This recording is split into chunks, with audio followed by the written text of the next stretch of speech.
নমস্কার, খবরের চৌরাস্তা চ্যানেলে আপনাদের স্বাগত জানাই। ৮০তম স্বাধীনতা দিবস পার করছি আমরা বা করলাম। এখন বিষয়টা হচ্ছে যে স্বাধীনতা নিয়ে এই ৮০ বছর ধরে নানা রকমের তর্ক বিতর্ক চলছে এবং স্বাধীনতার হিন্দি তর্জমা করলে দাঁড়ায় আজাদি, ইংলিশে এটাকে বলা হয় ইন্ডিপেন্ডেন্স। এই স্বাধীনতা 1947 খ্রিস্টাব্দের 15ই আগস্ট আমাদের দেশ লাভ করে। তারপর থেকে এই স্বাধীনতা নিয়ে নানা ধরনের বিতর্ক বিভিন্ন মহলে চলে আসছে এবং আমরা জানি যে 1947 সালের 14ই আগস্ট সেই সময়ের যে এখনকার যে আরএসএস, তখনকার যে জনসংঘ, তাদের যে মুখপত্র ছিল দ্য অর্গানাইজার, সেই পত্রিকায় প্রকাশিত হয় এই সাংঘাতিক একটা তথ্য বা তাদের বক্তব্য যে তারা এই স্বাধীনতা যে তেরঙ্গা নিয়ে এখন গোটা বিজেপি প্রচার করে, সেই তেরঙ্গা তারা মানতে পারে না, তারা মানতে চায় না। কারণ তাদের মতে তিনটে রং অশুভ, কারণ তারা একটু কুসংস্কারে বিশ্বাসী এবং তারা এটা মানতে চায় না। এবং স্বাধীনতা নিয়েও তাদের অনেক রকমের গুজগুজ ফুসফুস ছিল। তারপর তারা অত্যন্ত বড় মাপের দেশপ্রেমিক হিসেবে নিজেদের প্রচার করতে চায় এবং কমিউনিস্টদের যখন দেখেছে তারা যে ব্রিটিশের বিরুদ্ধে প্রকৃত লড়াই এই কমিউনিস্টরাই করেছে এবং সমস্ত দেশের যে নাসি বা নাসিদের অনুগামী যে বাহিনী আছে, তাদের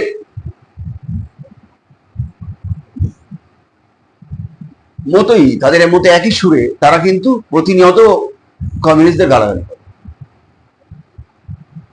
এই আজাদি নিয়ে যে আজাদি সপ্তাহ এই মুহূর্তে ভারতের ছাত্র ফেডারেশন তারা কর্মসূচি নিয়েছে আজাদি সপ্তাহের, সেই কর্মসূচির অঙ্গ হিসেবে মোহাম্মদ সেলিম সম্প্রতি এর ব্যাখ্যা দিয়েছেন। আজ আপনাদের সেই ক্লিপটা দেখাবো, খানিকটা আপনাদের আন্দাজ হবে। সেই ক্লিপেই আপনারা দেখবেন যে কি বলছেন মোহাম্মদ সেলিম। আসলে কি আজাদি, যাকে মার্ক্সবাদকে, লেনিনবাদকে যে আরএসএস এর লোকেরা প্রতিনিয়ত বিদেশি তকমা দিয়ে, চীনের যে বৈপ্লবিক কর্মকাণ্ড তাকে যে বিদেশি তকমা দিয়ে প্রতিনিয়ত তারা যে নিজেদের প্রচার করে চলেছে, সেই আরএসএস এক সময় গেছিল হিটলারের কাছে, এক সময় গেছিল মুসোলিনির কাছে দীক্ষা নিতে, যে কিভাবে তাদের মতবাদকে প্রতিষ্ঠিত করতে হয় সমাজে। সেটা বিদেশি নয়, সে কথা বলেছেন মোহাম্মদ সেলিম, বুঝিয়ে বলেছেন। আপনারা দেখবেন, আমি আপনাদের কাছে তুলে ধরছি সেই ভিডিও, আপনারা দেখতে থাকুন। ব্যক্তি বদল না, রাজনীতি মনে হচ্ছে চিন্তা চেতনার ব্যাপার, ভাবনার ব্যাপার। আর এই জন্য স্বাধীনতা মানে হচ্ছে যে ক্ষুধা থেকে আজাদি, চিন্তার স্বাধীনতা, প্রশ্ন করার স্বাধীনতা। বলে না মেরি মার্জি প্রস্তাবনার কথা বলা হয়েছে, সেখানে আমরা ফ্রেঞ্চ রেভলিউশন থেকে নিয়েছি। এরা বলে বিদেশি তত্ত্ব, লেনিন বিদেশি। আরএসএস ফাসিস্ট সংগঠন তৈরি করার জন্য মুসোলিনির কাছ থেকে প্রেরণা নিতে পারে, ফাসিজমের কাছ, হিটলারের কাছ থেকে প্রেরণা নিতে পারে। আর গোটা বিশ্বের মুক্তিকামী মানুষ লেনিনের কাছ থেকে শিক্ষা নিতে পারেন না, যিনি একটা দেশকে স্বাধীন করেছেন, মুক্ত করেছেন, মেহনতি মানুষের রাজত্ব তৈরি করেছেন, রাষ্ট্র তৈরি করেছেন।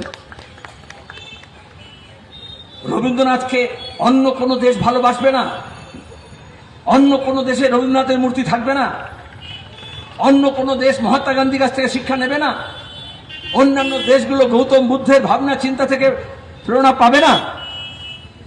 এইটাকে বলে সংকীর্ণতা।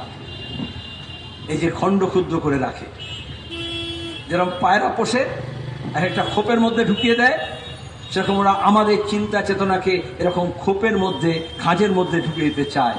সেখানে আমরা চাই এই মুক্ত বুদ্ধি। 100 বছর হলো এই কলকাতায়, এই বাংলায় মুক্ত বুদ্ধির, নবজাগরণের পরে, রেনেসার পরে মুক্ত বুদ্ধির চর্চা। সাম্প্রদায়িক শক্তি, সে মুসলিম সাম্প্রদায়িক শক্তি হোক, সে হিন্দু সাম্প্রদায়িক শক্তি হোক, তারা এই মুক্ত বুদ্ধির চর্চা করতে চায় না। অনেকদিন পরে আমার ভালো লাগলো মোদি মগজের কথা বলেছেন। তাহলে যে মগজ আছে মানুষের শরীরে বা ওনার শরীরে, সেটাই আমি ভুলে গেছিলাম। আমার তো মনে হতো না তিনি এখন নকশালদের গাল দেওয়ার জন্য বা বামপন্থীদের গাল দেওয়ার জন্য বা আন্দোলনজীবী বলতেন আগে, আন্দোলন যারা করে আন্দোলনজীবী, এখন বলছেন হ্যাঁ মগজের নকশাল। আরবার নকশাল বলেছিলেন আগে আমি দিমাগি, চলো আব দিমাগ ঠিকানে মে আয়া হ্যায়, অন্তত দিমাগের কথা বলছেন। নালে আদবানির সময় থেকে বলা হতো ইয়ে ভাবনা কি বাত হ্যায়। যখন রাজনীতির কথা আসতো বলতো ভাবনা কি বাত হ্যায়। ভাবনা মানে আমাদের ভাবনা মানে চিন্তা না, হিন্দিতে ভাবনা মানে হচ্ছে আবেগ।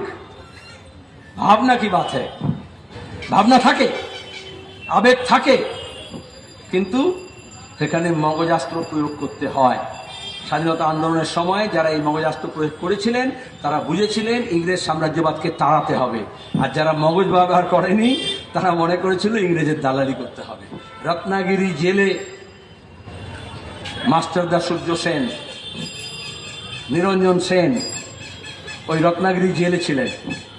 আর সাভারকার লিখেছিল আন্দামান থেকে মুক্তি পাওয়ার জন্য, ওনার রত্নাগিরি জেলা ছিল, জেল আর জেলার মধ্যে তফাৎ আছে। সাভারকার লিখেছিলেন আমাকে মুক্তি দিন, আমি কোনোদিন আর রত্নাগিরি জেলার বাইরে যাব না। এবং তিনি যাননি যতদিন ইংরেজ শাসন ছিল। আর এই জেনজিকে ভয়, 18 বছরের সুকান্তকে ভয়, কারণ 18 এদেশের বুকে 18 আসুক নেমে, তখন উনি বলেছিলেন, তখন তো যুব হতো না, 18 বছর বলেনি, উনি বলেছিলেন যুবদেরকে বলবো এই স্বাধীনতা মুক্তি ইংরেজ সাম্রাজ্যবাদের বিরুদ্ধে কোনো কথা বলো না, এটা খারাপ, তোমাদের চরিত্র নষ্ট হয়ে যাবে। এইসব মুচলেখা দিয়েছিলেন। আর তখন ওখানে দাঁড়িয়ে পরিকল্পনা হচ্ছিল রত্নাগিরি জেলে, যে জেল থেকে বেরিয়ে কিভাবে যৌবনকে নামিয়ে আন্দোলন সংগ্রাম করে ব্রিটিশ শাসনকে উৎখাত করা হবে। সুতরাং দৃষ্টিভঙ্গি তফাৎ আছে। এবার আপনাদের বলবো যে ইতিমধ্যে নেতাজিকে ঘিরে আরএসএস তথা বিজেপির বেশ কিছু নেতার যে সমস্ত উক্তি আমাদের সামনে এসেছে, নেতাজিকে গুন্ডা বলা হয়েছে, এবং তার সঙ্গে সঙ্গে বিজেপির আইটি সেল লাগাতার প্রচার করে চলেছে সোশ্যাল মিডিয়াতে নেতাজির বিরুদ্ধে, এবং যারা নেতাজির পক্ষে বলছে তাদেরকে দেশদ্রোহী তকমা দেওয়া হচ্ছে। তারা দেশদ্রোহী বললেই সঙ্গে সঙ্গে সেই মানুষটা দেশদ্রোহী হয়ে যায় না, কারণ আসলে তাদের সঙ্গে মত না মিললেই সে দেশদ্রোহী, নেতাজিকে গুন্ডা না বললেই দেশদ্রোহী। আমরা দেখেছি যে এই স্বাধীনতা দিবস, 80তম স্বাধীনতা দিবস উপলক্ষে বিমান বসু থেকে শুরু করে মোহাম্মদ সেলিম এবং বামফ্রন্টের অন্যান্য নেতৃবৃন্দ, তারা সেখানে, আমরা সঞ্জীব চট্টোপাধ্যায়কেও দেখেছি, তারা শ্যামবাজার 5 মাথার মোড়ে নেতাজির মূর্তিতে মাল্যদান করছেন, নেতাজির মূর্তির পাদদেশে মাল্যদান করছেন, পুষ্পার্ঘ্য দিচ্ছেন এবং নেতাজিকে সম্মান জানাচ্ছেন। এবং এটা সর্বজনবিদিত, নেতাজি একজন এমন নেতা যিনি সারা দেশে সমস্ত স্তরের মানুষের কাছে অত্যন্ত শ্রদ্ধাস্পদ। সেই নেতাজিকে যারা গুন্ডা বলে তারা নিশ্চয়ই ঠিক করে না।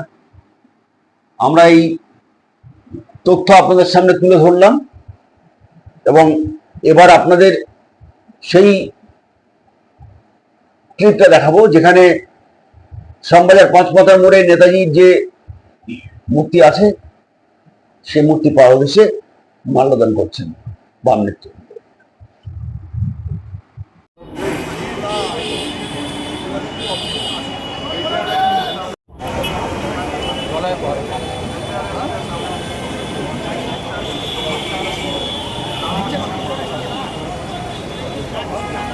অসুবিধা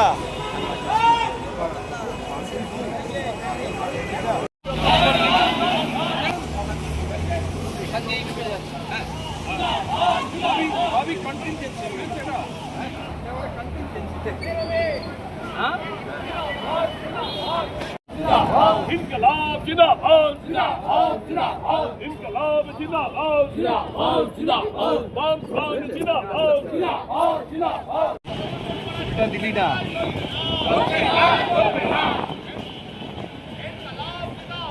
जिंदाबाद जिंदाबाद जिंदाबाद